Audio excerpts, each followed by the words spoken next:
In diesem kleinen Video ist das Thema das Glockengeläut und die Kirchglocken.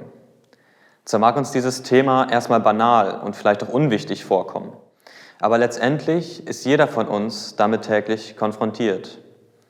In Deutschland und beinahe jedem anderen christlichen Land der Welt kann man täglich mehrere Male Kirchglocken hören. Das tägliche Läuten zum Morgen, zum Mittag und zum Abend geht auf die traditionellen Tagzeitengebete der Mette, der Sext und der Vesper zurück. Diese Tagzeitengebete haben nicht nur Mönche und Nonnen durch den Tag begleitet, sondern wurden, wenn auch nicht immer gleich stark, universal benutzt. Deshalb kann man diese Gebete beispielsweise nach wie vor in den Gesangbüchern der Selk finden.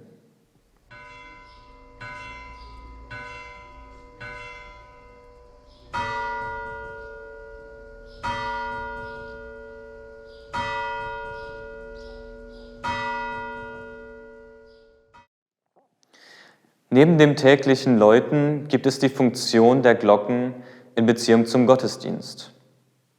Dort werden sie dazu benutzt, um die Gläubigen zum Gottesdienst zu rufen.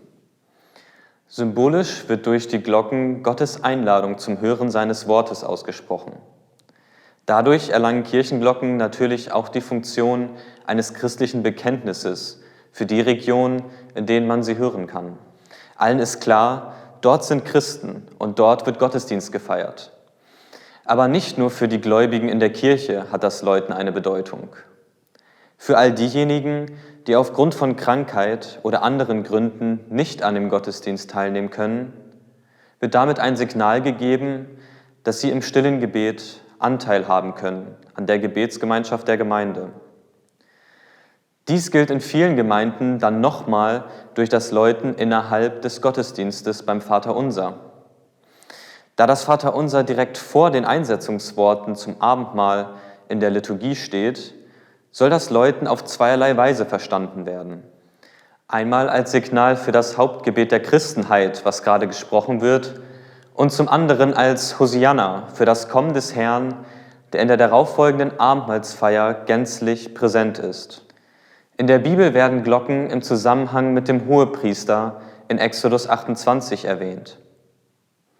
Der Hohepriester befestigte Glocken an seinem Gewand, damit die Israeliten hören konnten, wann er das Allerheiligste im Tempel betreten hat. Damit ist bereits im Alten Testament klar, dass das Läuten von Glocken dem Volk Gottes die frohe Botschaft überbrachte, dass ihre Sünden vergeben sind. Das können wir als Christen natürlich im Blick auf Christus in einem noch viel größeren Ausmaß bekennen, weil er unser Hohepriester ist und sein einmaliges Opfer die Sünden aller Menschen auf sich genommen hat.